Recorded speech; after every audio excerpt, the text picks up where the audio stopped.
rojo y vamos a presentar cómo se puede hacer un volcán. Yo me llamo Nazaret. Yo Juan, yo Enrique, Yo Manu.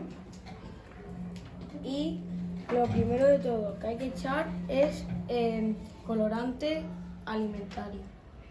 Echamos un poco y ya. Ahora echamos bicarbonato sódico.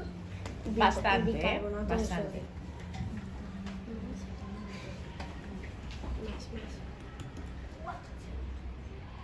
Más. Tirando Adentro. todo.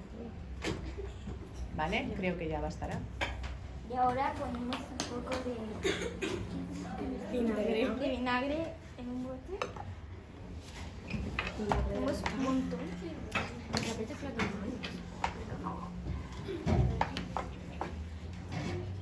Yo creo que así ya. Tiene que estar lleno, tiene que estar lleno.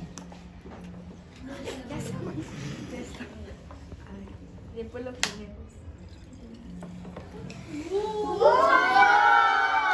Vale, un poquito más. Y espero que os haya gustado y bueno.